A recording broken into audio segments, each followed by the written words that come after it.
Can you hear me now? They can hear you. They can hear me? Okay, cool.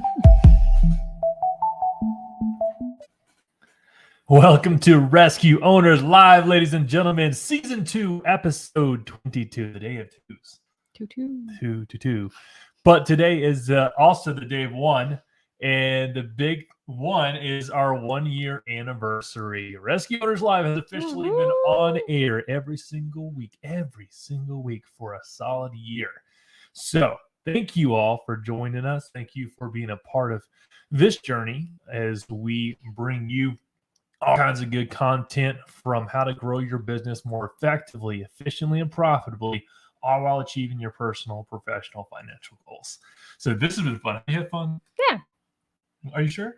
I think so. You think so? Okay. Think I mean, so. it was just kind of like your voice jumped. You're You got high. real. You know, I mean, like it's like your voice went high. Like, yeah. So I just want to double Not check. low enough. Not low enough. Talk lower for you. Be like, yeah, Kirk, that was great. It was great. I can only imagine you talking like that on air all the time. Wow. Oh my goodness. Oh my gosh. Yeah. It's amazing. How do you spell that? Accent. Amazing. You sent me an Instagram about a new accent. Oh yeah. Well, that wasn't a vocal accent. It was really funny though. All right, cool.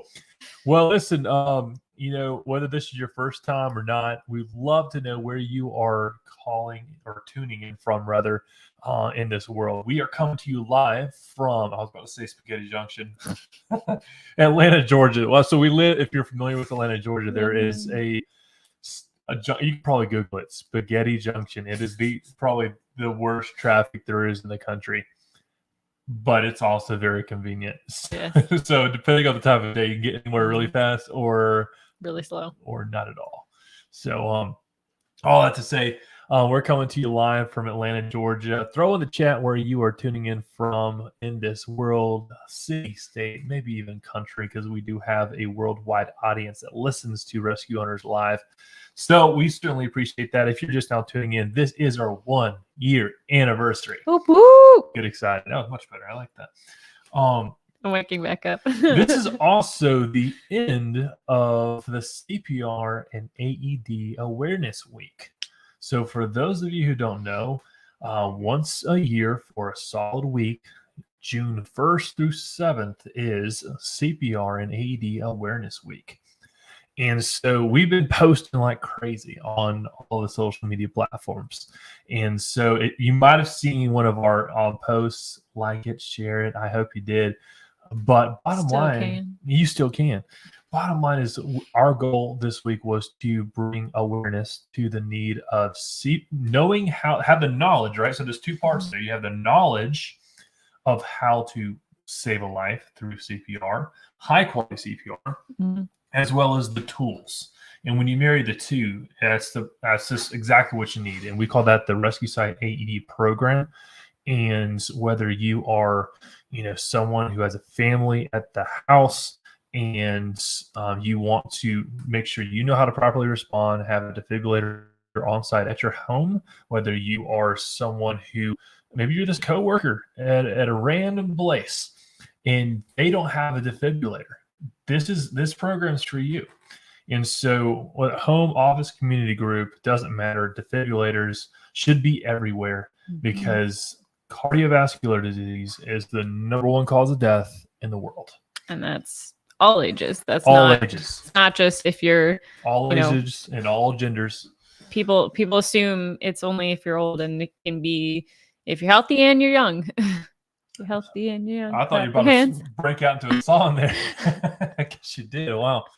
So it's true. And one thing, the reason I'm so passionate about this, and I'll share the story with you, about 2015, I want to say, so 7 years ago, I had the opportunity to listen to a Holocaust survivor give her testimony. During that testimony, an elderly gentleman stood up, shuffled his way over to the door, and collapsed and died of a heart attack. No one knew what to do. Now, I had previously been trained in CPR, so I went to work, barking out orders like, hey, you call 911 and you go get the defibrillator. By the time I got the man's shirt off, an off-duty nurse joined the rescue with the requested defibrillator. She put a pad on. I put a pad on. Long story short, after multiple breaths, compressions, and yes, shocks, the guy lived. Best case scenario. Yeah. So I went home that night, kind of reliving the scenario in my head. What did I do right? What did I do wrong? What could I do differently? And I did some research. I found out, hey, look, this is not an isolated incident. In fact, cardiovascular disease, as mentioned previously, is the number one cause of death in the world. And oh, by the way, 80% of out-of-hospital cardiac arrests happen at home. That's someone you know, that's someone you love. And when I say home, so I think the actual statistics are like 70% happen at home and like 10 or 11% happen in nursing homes. So I'm just counting nursing homes as homes here. When I say home, the place where you live, right? Yeah. So over 80% of out-of-hospital cardiac arrests happen at the place of residence where you are living. Well, and where people feel most comfortable. Yeah. And they feel like they're safe and they're secure, but you have your fire extinguisher, you have other things to keep you safe, locks on your doors.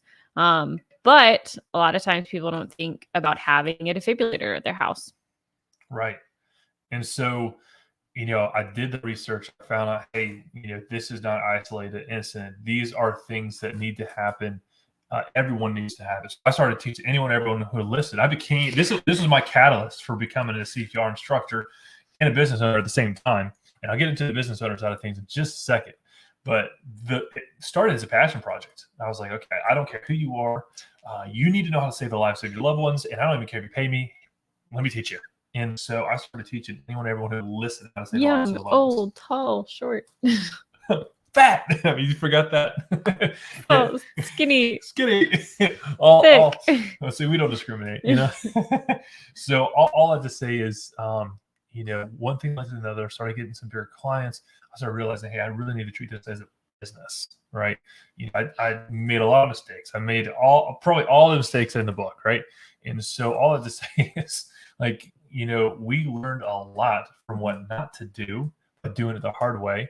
And we realized that, hey, look, the second I started investing in help, when I say help, that is me searching out the advice of those who have been there, done that.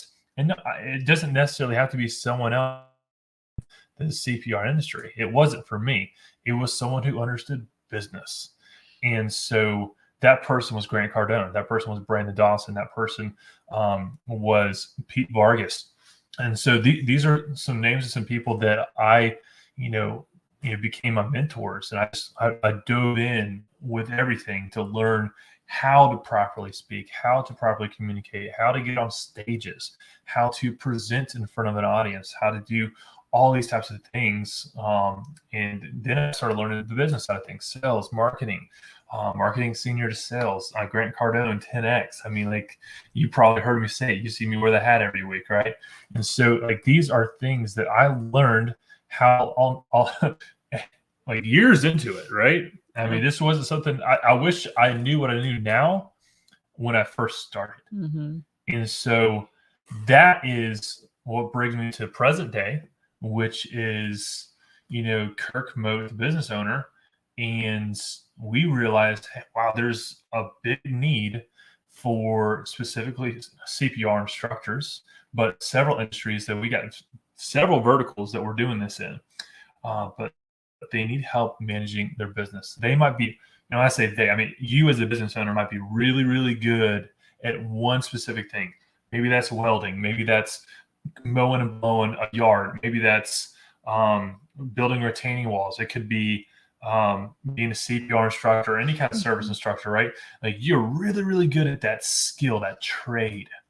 But when you get asked to wear the hat of billing, collections, follow-up, cold calling, all these, accounting, bookkeeping, taxes, lawsuits and lawyers, all these, when you start getting to, insurance, wear all those hats, you're like, wow. And one or two things happen, right? You ignore it, pretend it's not there, which is not good. No. Or you try to do it yourself and don't do a good job because you don't know how to do it. Or the third option is you can find professional help. And that's what we are in the industry for business owners, specifically CPR instructors, but we also have a couple of the verticals as well. What that looks like is we manage the sales, operations, marketing, and administration tasks on behalf of the company. And so that starts out with the administration.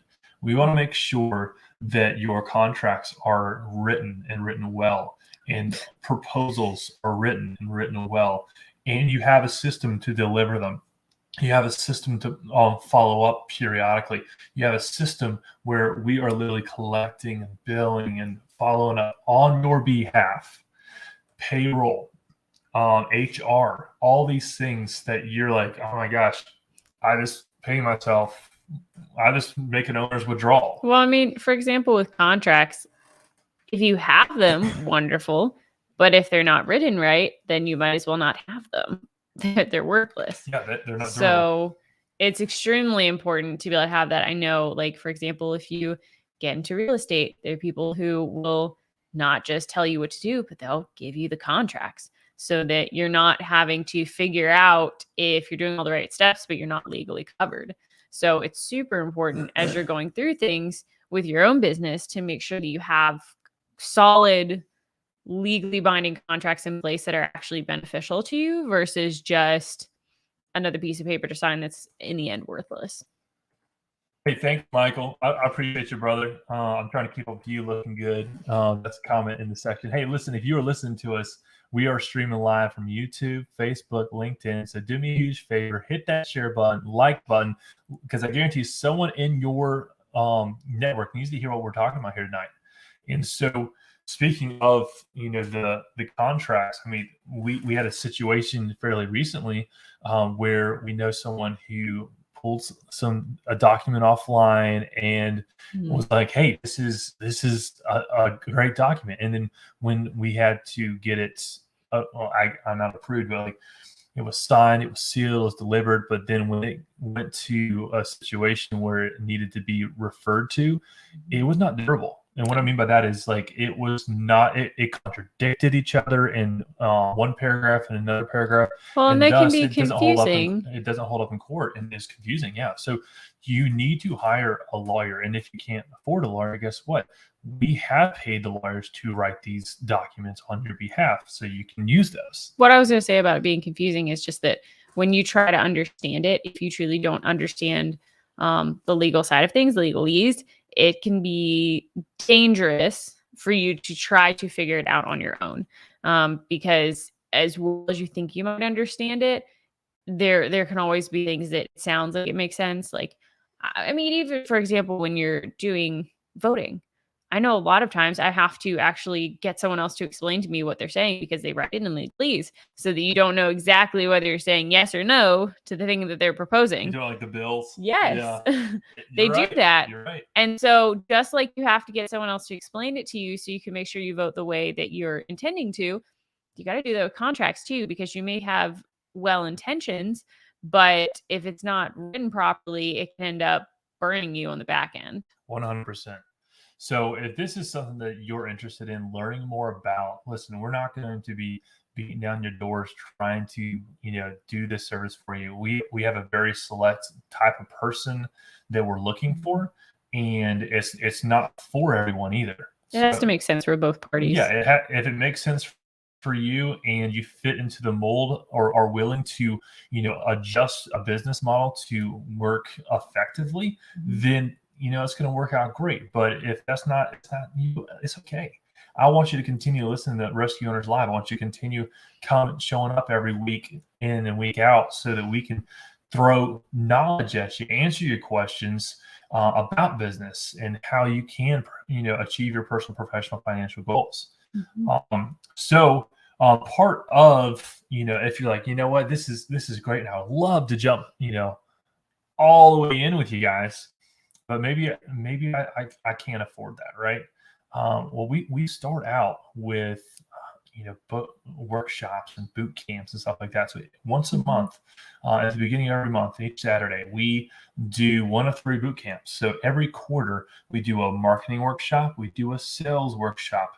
And when I say sales, like this is sales and the marketing execution workshop. What that means is you're walking away with a to-done list, not a to-do list. Okay, these are intensive days where we just like hit you with everything we got.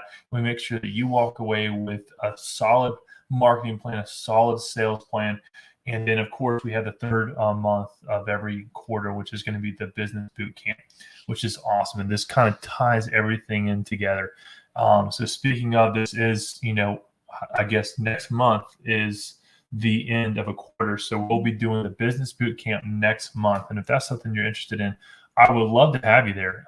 It's only $1,000, $997. And that covers so many things. I mean, like you would be blown away.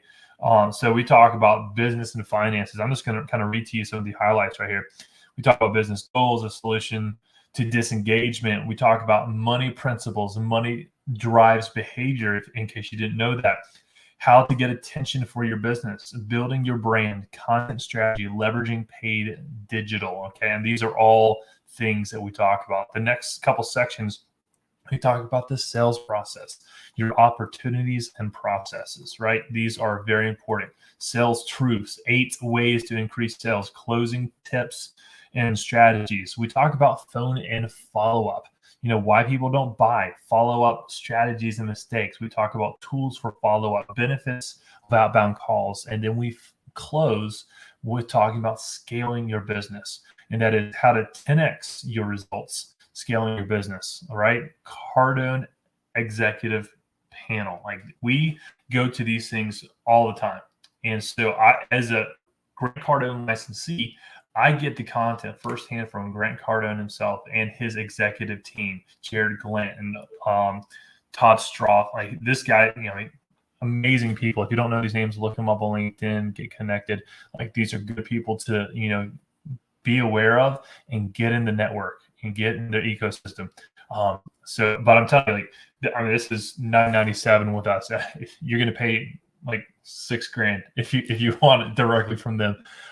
So all I have to say is we're putting on these intensives once a month, and the business boot camp is coming up next. And those are some of the high level areas that we're going to be covering. And so I would love to have you there. And if that's something you want, email us, message us, we'll respond. We'll throw links out at you. And again, we're not chasing people. We want you to want to invest in the success of your business. This is not something that I can make you do. This is something that you have to choose. Hey, I want my business to grow. I want to scale what I'm doing. I want to grow more effectively, efficiently, and profitably. That is a choice you have to make. Well, and if you're not invested, then it's a waste of your money. Oh, 100%. And your time. And really. Your time, which is the most valuable thing you can think. Is that sucker? Oh, man. So if you can hear that, I'm not sure if you can hear. That's hilarious. Our dog is upstairs. He's a German Shepherd, and he might have just found one of the balls. He loves tennis balls. He's a fan. So we literally dropped like 7 tennis balls, and he didn't know what to do. He's like, it was like hungry hippos. He was like, this is so much fun. So if you hear some noise in the background, that is him having a blast upstairs. His name's Tucker. He's a German Shepherd. Maybe Beth, we need to throw a picture up there at some point. I don't know. I'll try to find one. I mean, we'll do it at one of these weeks. What I like to do is, for those who aren't going to be business bootcamp, I would like to kind of give you some information that will kind of just like, what the tip of your tongue a little bit, right? So the number one problem in your business is employee disengagement. You're like, KIRK, I don't have employees. Guess what? You're the employee that's disengaged. Okay. You are the single owner. If you're a single owner LLC, single owner, any kind of business, you are an employee. You're technically an employee, single owner business, right? Of yourself. And so what that means is the number one problem in business is employee disengagement. So that means that, hey, you are disengaged. This is something you got to be aware of too. Like when you take a step back and kind of analyze a situation, right? You realize that, hey, the person staring back at you in the mirror is responsible for every single thing. Period. What was that?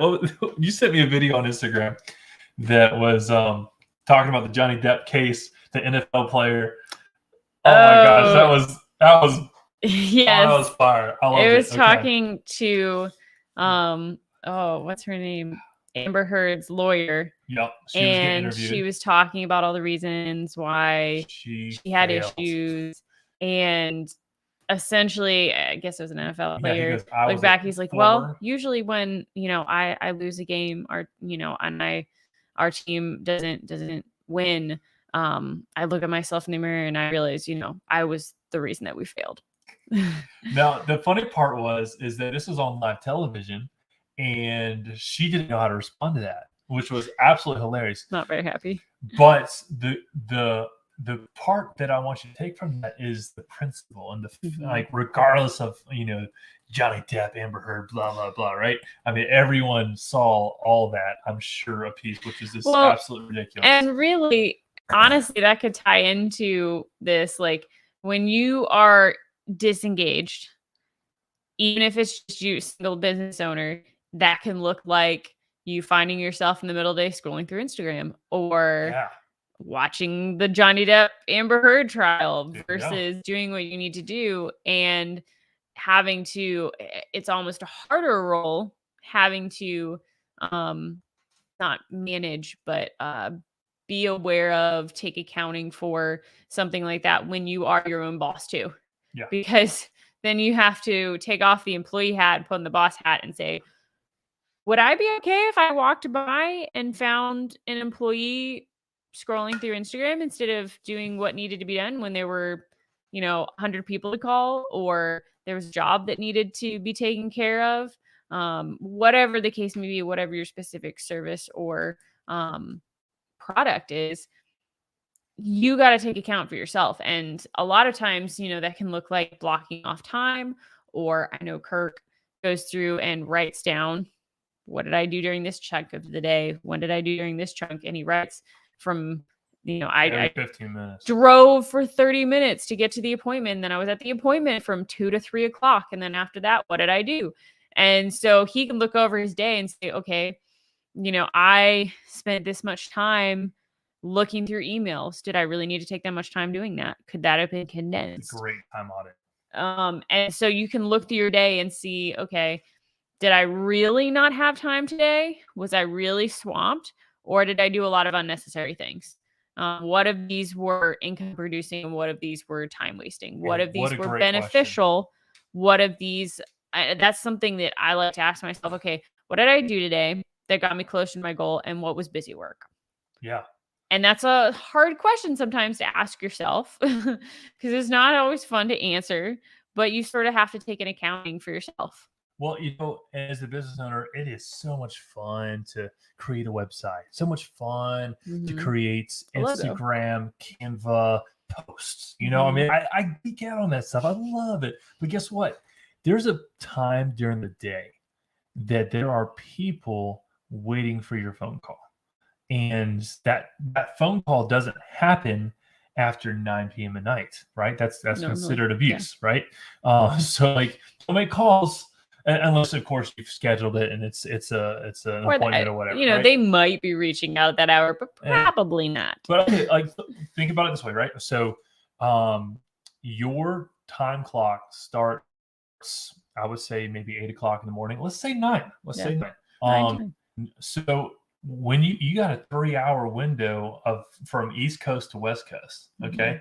So when business ends at 5 p.m. over here on the East Coast, when I say over here, that's where we are. That's why I say over here.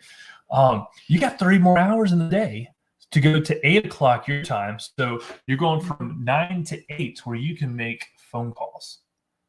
And after that point, or before that point, is the time that you can say, you know what? I think I want to make the Canva picture for the Instagram post. I think I want to work on my website. I think I want to do all these things. But like when it's game time, when it's like business hours, that's game time, right? That's the time that you need to be focused on revenue producing activities. That's calling, that's emailing, that's texting, that's writing a I would say love letter, kind of a love letter. Writing handwritten letters to potential prospects, or maybe thank you letters to already clients. Really, that could be done after hours too. That could just too. saying. But like bottom line is, So taking care of, fulfilling things or Yeah. reaching out to customers. Those specific two things of either fulfilling on a product that you are delivering, service, whatever the case may be, or actively reaching out to clients. Everything else can be done outside of those hours. And especially when you're still a single man, woman business, very important to be focusing on revenue building things during those times when you can capitalize on that. And then when you start building team members, then you'll have a little more flexibility to do things that are not direct revenue producing, not during the hours of, the regular business hours, but until you hit that point. People worry about the logo, and it's like, dude, you don't even have a name. You don't even have anything. Well, yet. do you have any, even if you don't, not even past that, but do you have a following? Because if you don't have a following, it really doesn't matter if your logo isn't amazing. Yeah. Because there's no one to see it. No one's watching. So when you start getting an audience, you're like, maybe I should make my logo look better. But maybe it's become trademark at that point and they love it. Who knows, right? But really, there's no need to be focusing on that and hyper-focusing until you actually have traction with customers. So that's a great point, by the way. Thank you. Yeah. So stop wasting your time on non-revenue producing activities and focus on revenue producing activities. And that's not to say, as we said earlier, we've totally done that. And as two people working in a business, we've been able to call each other out of, is this something you really need to be doing right now? Or can this be done later? And it's like, well, this is more fun. Well, I'm definitely usually it also doesn't bring you any money. She's like, Kirk, what are you doing? I'm like, making a logo. She's like, what do you mean you're making a logo? I have 5 options so far. That's great. That's awesome. Have you talked to anybody today? Right. And it was like, oh my gosh. It's noon and I haven't made a single call. And it's like, oh my gosh. That doesn't happen anymore, by the way. That's like a cardinal sin. Like the sin of the desert. Like you cannot go throughout your day and not make phone calls and not connect with clients and not engage in revenue producing activities, whatever that looks like for you. But I can guarantee you it is not. I mean, unless you're a logo designer, that's probably the only exception. That would be a fair point. Because you're getting paid to make the logo, right? That is revenue producing activity for you. But outside of that caveat, that's probably not what you're looking for, right? Financial illiteracy at every level is the major reason for disengagement. So we talked about disengagement being the number one problem in your business, and the financial illiteracy at every level. So if you have employees or not, is the major reason for that disengagement. National disengagement, in case you didn't know, almost matches exactly the number of people who live paycheck to paycheck.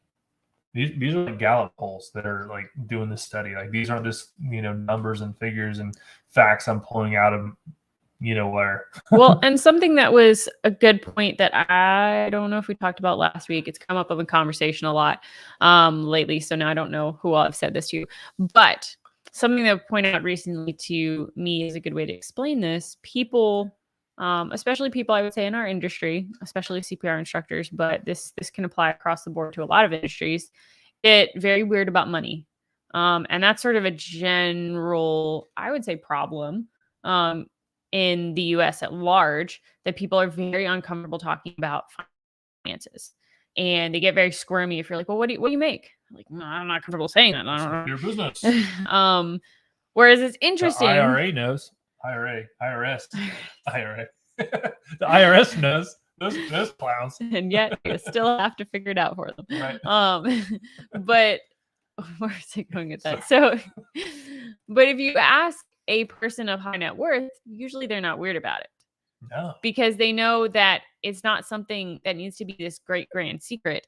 But the point that I was going to say with this is that it was recently talked about how when people look at how much they need to make, they talk about exactly what they need to survive, essentially. Yeah. To make it by, to make it happen. Usually for most people, that's going to be, I would say, a range between 30 to 60,000 for just a lower Bare middle minimum. class. But that's sort of the numbers that I feel like I've heard from a lot of people, that range. They're like, oh, I need 30 to 60K to make my life work and be okay. Have what I need. And really, at the end of the day, that's an extremely selfish person. And What? I'm people, selfish? yeah, people respond like that very awkwardly, like, what? Like, I'm saying I don't need that much. How is that selfish? I'm not asking for $100,000. That would be selfish. And really, when you look at it, the reason that they're selfish is because they're only thinking about themselves. Mm-hmm. Them as a person or a couple or as a family, even, instead of saying, you know what, I really need 150K. I need an extra 100K, or I need 250K coming in each year so that I'm not just fully taken care of, my family's not just fully taken care of, but I have an overabundance to be able to actually help people with that. So And powerful, by the way. Like, absolutely powerful. that is where, the selfish factor comes in the sense of, you need to be at a point where you're in overabundance of what you need so that you can be in a position to bless others and help them and be able to give where you see a need to give. I heard, and I want to piggyback on this because I heard Pitbull, Mr. 305. Oh, I love him. Yeah. We've heard him speak a couple of times Yeah. now, and I've been very impressed. I heard him speak recently, and he made a comment, hey, money doesn't buy happiness. Mm. And I was like someone, I guess, said that to me. Goes, Yeah. yeah, money does buy happiness when you give it away. Mm-hmm. I was like, ooh, this, like, let that sink in for a second. Like, when you're able to have an abundance where, hey, your needs are taken care of, and you have an abundance of money, like, it is, you can technically buy happiness two ways. Yeah, One is for yourself. You feel really good when you're able to help someone out, but also for the person in need. That makes them happy. That makes them, like, realize, wow, someone just gave me I would this. flip that really even, because you're buying happiness for the other person, and through buying happiness for them, you're also supplying it to yourself. It's like a cause and effect for you. And money's people, money's great. Really, people can see that in a good selfish kind of context of, I want to be selfish in the sense that I want to be able to buy my own happiness by buying it for others. Sure, that could be selfish. I mean, like, no, like, in a good way. You can make an argument for anything is, I'm saying it's in a good way. Of, like, we as human beings naturally want to feel good. Yeah. And so when you realize that making other people feel good makes you feel good, it makes you want to do more and more. It's contagious. I mean, I think that's why we were created that way, that, it's a self-perpetuating thing. Yeah. That, I did something for you. Even if it's addicting. Those are the two words I think are really good here. Yeah. And it can be as simple as, it doesn't have to involve money. It can be your time. It can be helping someone. It can be simply smiling at someone else that's not having a good day. So huge. Because you smile, they smile back, and then you smile even more because you're like, oh, I just made them smile. I made them happier. That's right. So, yeah. I like it. That's all I have to say about that. Okay. I don't know why you give me such a hard time with that little line. So Pat Quinn, one of my speaking coaches, talked about, okay, how do you end to wrap up a segment, right? And it's very important that you tell people what you're about to say, and then you wrap it up. And then one of the lines that I say a lot, and that's all I have to say about that. I think it's because I actually heard someone else say it recently. I was like, oh my gosh, someone else says it too. Well, it's a great little wrap up. It's like, okay, he's done with this particular section. He's now moving on to this section. I think the only reason that I make fun of you for it is you had one particular, like, talk or speech that you were preparing, and you said it like a lot of times. I would say it no more than 4 times. No more than 4 times. I don't know. Maybe I just heard the speech that many times. But it felt what is it, a speak off where I, like, crammed all the points into a 5-minute? Like, probably. I don't know. You just said it numerous times throughout this one talk. And goodness. So whenever you say it now, I just feel like I've heard it for the millionth time. Oh my gosh. Anyway. Well, I certainly appreciate the feedback. Their money problem is your money problem. So again, if you're a single owner LLC, you're a single business owner, and this is you. We're talking specifically about you. But if you have employees, this is something to be aware about, right? So 76% of your employees, and probably yourself included, live paycheck to paycheck. 76%, like 3/4. Well, and really, I don't remember who said this now, but if your employees or if you are living paycheck to paycheck, they're not fully engaged, or you're not fully engaged, because just the way that our brains work for, I would say 99% of us, if there's something like that that's weighing on you, then you're going to be constantly having that in the back of your head going, oh man, like, am I making enough? Or maybe you're thinking, oh, I'm barely making enough to get by. Well, why am I doing this job? And so that feeds towards disengagement. It also feeds towards just being distracted because you're worried about it. Depending on, whether you're sales based or you're, salaried, hourly, whatever. Any of those things can lead to it if you're just barely scraping by or living paycheck to paycheck. And granted, that could somewhat be like, poor use of funds. Because people can have a lot of money and still live paycheck to paycheck. Yeah. You're right. Because then they're like, oh, I gotta keep up with the Joneses, right? Mm-hmm. But on the whole, I would say more often than not, it's simply just not feeling like they're making enough money. Yeah. 64% have no money in savings. 64% have no savings. That's over half of the people have no savings. 90% have no clue of their biggest expense in their household. Let's run a poll. Anyone listening live? Michael, I think you know the answer to this one. What is your number one household expense? And actually, Michael might not have that number one household expense because he knows how to set up a family office, and he knows how to protect himself from a certain liability out there. If you know what it is, throw it in the chat. I'm waiting for an answer. It's all good. The answer is, drum roll please, the number one expense in your household is taxes. Taxes. He said my kids. My kids. My kids can be considered a tax, right? From your life. No, I'm just kidding. I love kids. It got very intense very quickly. Yeah, you're exactly right. Your kids are definitely number one. They're also a tax on your investment. Or the tax your on income. Yeah. I don't know. They actually give you what is it? The tax gives you. Oh no, I meant like a tax on your income. Yeah, like they take money. Yeah, I think that's what he was saying. So yeah, like the number one household expense is your taxes that you pay. And by the way, you pay taxes multiple times, right? You got income tax, you got wage taxes, you have don't even think of it as a drain or consumption tax. You have a death tax. I mean, like, shall we continue the taxes? People don't think of it as an expense though. No, they're just like, oh, I never see it. Exactly. They're like, it's just taken out of my check. I don't worry about it. I never see it. It's pretend it's not there.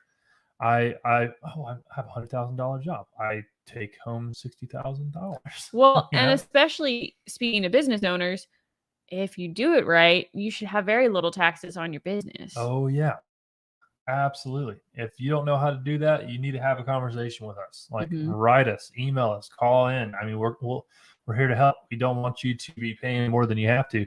We have accountants that know how to, get the best bang for your buck and show you how to structure your business in such a way that, reduces your tax liability. These are things that every business owner should be aware of, because if you're paying taxes, like a lot of tax, there's no reason for that. Well, and I'm sure that there's buy something. Expenses that you can utilize that you're already doing. Yeah. That you can make sure you properly notate to have them offset your taxes. Make sure your vehicle's branded. I mean, it doesn't have to be a full wrap. I mean, I mean, You can like, get little yeah, logos. you can get little logos. You You can get get little at decals signs for the windows, so it Oh, still man. doesn't even affect your paint. I mean, you could put a magnet on there. Yeah. I mean, you could put one of those billboards that glow. I mean, I've seen those. Those are pretty cool. Yeah, you could. And you're like watching the football game as in traffic, as you know, it's pretty cool. Very distracting. I think that's the point. 94% fail financial literacy quiz, according to CNBC. 67% of Americans can't pass basic financial tests, according to Fortune magazine. And 10% of Americans collect 50% of all income. I'm going to say that again. 10% of Americans collect half of all income. Half of all income produced and made in the U.S. are collected by the top 10%. 10% of Americans own 84% of the wealth. That's interesting. 84% of the wealth. That's pretty amazing. And by the way, you could be in that 10%. You totally can be in that 10%. And it shouldn't be something that should be scary to you. Not at all. It's a mindset change. Mind shift change. I need to work on my pronunciations. Because people, again, going back to what we just said about blessing others, people get very weird about, oh, I don't want to be wealthy. That doesn't even sound appealing to me. It's like, oh, I'm going to have bigger problems. I'm going to have more in taxes. I'm going to have, potential lawsuits. Well, or they're just like, oh, one person shouldn't have that much money. It's only a problem if you're not utilizing it well. Yeah. Like, okay, great. You have all that money. Do something with it. Mm-hmm. Like you can literally have whatever passion project you want and invest it into that passion project. You can start businesses. You can fund businesses. You can help build jobs. You can create foundations, nonprofits. Oh my gosh. Like there's so many options. So many ways. And it's a lack of imagination for what you can creativity do with the wealth versus simply responding the way that people have been what's the word I'm looking for? Conditioned to respond to wealth. They're putting themselves in the box. They're like, oh, I can never do that. Or, like think of what I throw out an excuse. I would love to hear some excuses in the chat. Like, what is the excuse that you're telling yourself the reason why you're not doing the thing you want to do? Mm-hmm. Like, why aren't you making that leap? Why aren't you making that investment? Why aren't you, growing your business more effectively, efficiently, and profitably? Why aren't you achieving your personal, professional, financial goals? What's holding you back? Like these it's good to be self-aware of what is your roadblock. Look at yourself in the mirror and have a come to Jesus meeting. You need to sit down with yourself, write down on a pad of paper. Like I write stuff down on pads of paper all day long. Mm-hmm. I love my legal pad. It's great. Oh, they're everywhere. I have one out at a time. I don't know. I saw a couple upstairs, so maybe they're old ones. you filled. I don't know. Oh man. Ultimate call to disengagement for there's different levels, right? Executives is going to be your country club rich people, right? Like these are people who are spending their time at the golf club as opposed to revenue producing activities. That's that's a level of disengagement. Right? And we have a good point here. Michael said money is a magnifier. The more you have, the more you become of what you already are. I love that. Can you say that again? Put that up on the screen. Oh, I like that. Yeah. Money is a magnifier. The more you have, the more you become of what you already are. I love that. Michael, thank you so much for throwing that in the chat. I really appreciate the feedback. That is so powerful. Mm-hmm. Money is a magnifier. The more you have, the more you become of what you already are. And I would who are you is the question. Add to it makes it to where you can't really hide who you are. Right. Because it is so amplified at that point. Yeah. It's so obvious whether you are someone who is of a generous, benevolent heart or someone who's just very selfish and centered. Self-centered. Yeah, I know several rich people that are what's that dude? The miser in the Christmas Story. Oh, Scrooge. They're pinching pennies to try to make two, right? I mean, like they literally are so worried. They have the scarcity mindset. They're like, oh, I might lose everything. Guess what? Okay, let's say you do lose everything. While you have it, why don't you enjoy it? Why don't you give it away? Why don't Or you? people who are so focused on, well, I'm going to use this and I'm not going to leave a single penny to my family. Oh, that's And I know some horrible. people who look at that more as like, I want them to, make their own way. But So it's a little different is that the focus. legacy you want to leave them? I mean, it's like, hey, I mean, maybe that is. I don't know. I'm just Well, like, I'm saying there's a difference between those who are utilizing that as a tool to get the family members to build their own wealth, versus those who, I know there are people who it's like, oh, I just don't want to leave them anything. Like they truly are out like, of I don't spite. want, out of Yeah. spite. So, There's a great movie called The Gift. If Mhm. you've never seen it, you need to watch it. It's a classic, and it's about I guess a really wealthy person who dies and then has a son that It's um, a sin. I think it's his son. Yeah, I think it is. I don't know. Someone might correct me. But bottom line is he knew that he wasn't in a mental mindset in order to be able to Properly understand receive how to it. properly receive it and how to properly utilize it. Mhm. So he created a series of gifts essentially, and that was like the gift of hard work, the gift of like all these little things that he had There to were do, requirements. and they would unlock a portion of the wealth. And so when he got to the point where I'm not going to give away the movie, you just need to watch it. It's just a very powerful Grandson. grandson. Thank you, Michael. I knew Michael would know that movie. I think we've even talked about that movie before. It's on top of things. I think I need to rewatch it now that I got the whole son Looks and like it's called grandson The on. Ultimate The Gift. ultimate gift. I had the gift in my Okay, head the too. ultimate gift is the movie you want to Google tonight. It's a great one. It's a good family-friendly one. It's a great family movie. I mean, it's So you can watch it with the kids who are taking your money. 100%. Let's see here.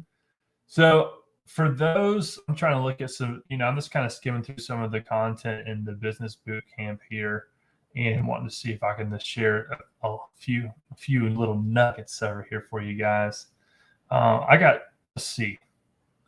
Let's give them 3 financial truths and then we'll just wrap it up. Okay. Financial truth number 1, whatever you don't talk about, you will have problems with. Whatever you don't talk about, you will have problems with. We actually mentioned this a little bit earlier. People don't want to talk about finance. People don't want to talk about how much they make. People don't want to talk about debt. People don't want to talk about all these things, right? It's like whatever you don't talk about, you will have problems with that very thing you don't talk about. Well, usually there's a reason you don't want to talk about it. Right. Whether it's embarrassment, humiliation, whatever, right? I'm just going to list off things. Yeah. Oh, sorry. What do you got? You're like embarrassment, humiliation. Like you dug in there. No, I was just going to say, like, if it's, someone not wanting to talk about weight loss or not wanting to talk about finances or not wanting to talk about, a disobedient child that really needs to have some parenting laid down. Discipline. Discipline, that's the word. Yeah. Those are usually the things that you don't want to talk about them for a reason because they're uncomfortable.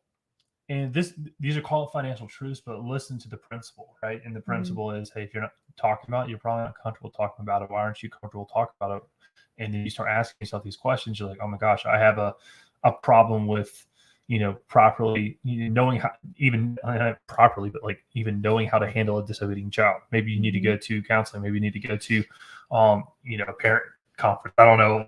I'm not a parent. Get assistance from someone who's done it. Right. Yeah. Like inquire on someone that you respect, who you feel has done a good job in that area. And like, that's the biggest thing right there. It's like, hey, find a mentor, find that coach, find, a confidant, whatever that looks like for you. And you want to make sure that they've done it and done it successfully. And you can look at the track record, and that track record will tell you, hey, is the results that they received, are those the results that I want? And if they are, then hey, maybe that's the person you want to talk to. And with coaches, it's important to make sure that you mesh well also. 100%. Because while you want someone who's going to call you out on, what you're doing, you also need to make sure that your personalities align, because there can be dissonance if you don't have a what's the word I'm looking for? Alignment. Sure. Yeah. I mean, like, And 100%. how you talk about things, how you look at things, how you communicate. Core values. Like, I mean, if I'm trying to, let's say, you know, a Buddhist monk is looking for, a mentor, he's probably not going to go to a Muslim, whatever I don't know. Like, I mean, like there's this crossover. Catholic priest. Catholic priest. That's a great one. He's probably not going to go to a Catholic priest to learn more about, Buddha, and so like, and vice versa, right? Like you want to find someone who has done it and is, doing what you're trying to do. And so if I want to learn more about Catholicism, I'm going to go to maybe the Catholic Church. If I want to learn more about Buddhism, then I'm going to talk to a Buddhist, right? I'm not going to talk to a Muslim. Religious. This is like the best channel here. Example I could think of, like religion. That's probably like one of those things you don't want to talk about, right? Well, it's like so divisive. Okay. What's another great example? Well, I was just gonna say, like, as a plumber, I'm not gonna go talk to a welder. How about that? That's a good one. What I was gonna say was, if you're with a $50,000 or let's say $50 million business, you're not gonna go to a coach who's only worked with people that have done up to $50,000. That's a great example for different business. Things like that as well, or even just I know different coaches that I've talked to that, like, okay, are you someone who would like me to speak straight to you?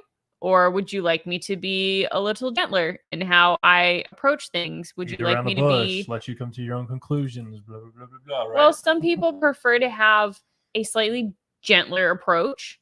And some people are like, no, shoot me straight. And, I'm someone who's like, well, just tell me what it is. Like, you don't have to sugarcoat it. Just say it however it comes out, and I'll process it and make it happen. So I'm a no nonsense kind of guy. I say it how it is. And on the whole, I'm definitely look at things a little bit more black and white than I should. And so when I communicate, I have a tendency to say it how it is, lay down the law of the land, and just move on, and then like leave bodies in my wake, right? And some people can't handle that, and there is balance for both things. So I know. Well, what I was gonna say is I know that about myself, and that's something that I work on consciously in my communication, and how I have conversations with people. If I know that a certain person needs to, I'm going to use the word coddled because that's just kind of how my brain works. That needs to be a little bit more coddled, then I'm going to take a little bit more time, maybe saying, hey, the reason why we're doing this is because ... And then, or whatever I got to do to, make that person feel good and comfortable with the conversation, that it was well delivered and well received. That is something that I have to work on for my communication skills. Now, if I'm talking to somebody that is just like, cut and dry, boom, I could have, a conversation with someone in about 90 seconds. Legit, I can have a 90-second a meeting that would take most people an hour and a half in 90 seconds, because I can knock out an agenda and say, I mean, it's like, okay, here, what are we doing? Boom, boom, boom. Here, what are we doing? And then we literally knock it out in 90 seconds. But there are some people that I need to take 5 minutes with. And that's, I mean, I want to say 8 minutes. I had a conversation with someone the other day. I was like, hey, I need 5 minutes of your time. That is it. 5 minutes, no more, no less. And he spent 5 minutes talking himself, and I was just doing my best to this kind of like, okay, cool. And then move on to the next one, right? But like, I mean, this is how I am. I'm just like, dude, I don't need to waste time with you telling me your story here, because that isn't pertinent to this particular conversation and agenda for this meeting, right? That's great that happened when we're around a bonfire eating hot dogs and roast whatever, then we have that conversation. But when it comes to business, I'm rocking and rolling. Well, and that's why it's important to know who you're talking to, and to approach each conversation uniquely, because sometimes you're going to get a hold of people in, say, a business setting when you're trying to set an appointment that are very much 100%, hey, tell me the details, just give me the raw facts, and then I'll figure out what the next best steps are for you. And then there are other people that you sort of have to woo and treat more like a dating relationship, where, you know, you take that time to make them comfortable, walk them through the process. Usually that's going to be more, the whole dating relationship concept is going to work better for your customers when you're working with, what's the word I'm looking for? Not business, but, Prospects? No, when it's not a business person, you're working not B2B, but B2C.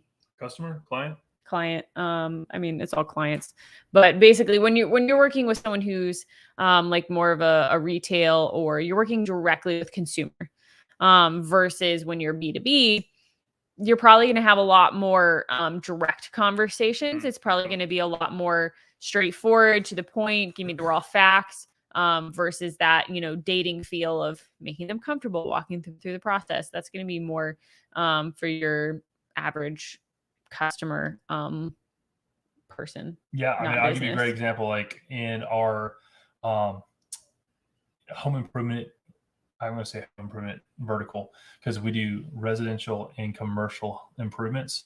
So that vertical that we manage, we have residents.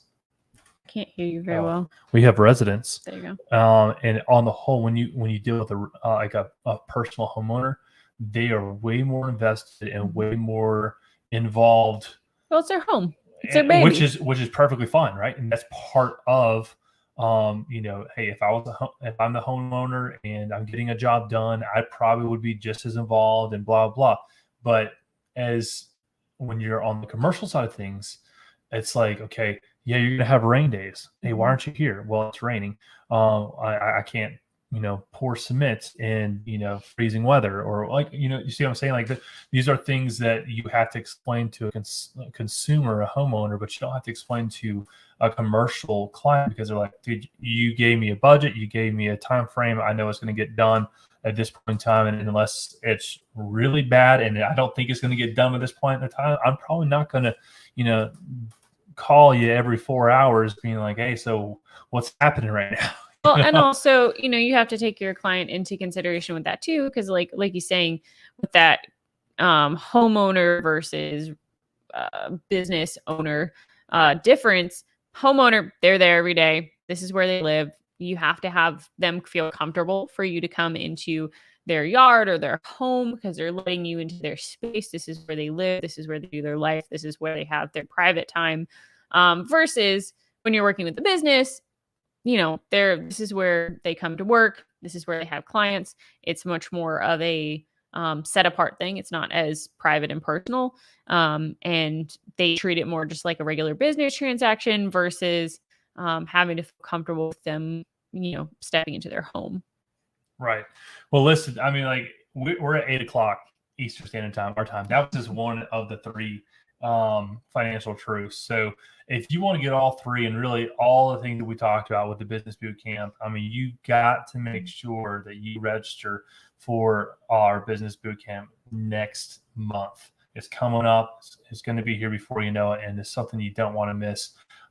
If I guess we could do virtual options. I don't know. Like if you want to be in person, that's going to be the best option for you, because you're going to be able to network with other people. You're going to be able to have one-on-one time with ourselves when we go out to dinner that night at a nice steak restaurant. I mean, it's going to be great, right? So like these are things that, you know, you want to like sit down and have conversations with people in person if you can. But if you can't, we will be happy to stream it to you on a secure link that will not get Zoom bombed.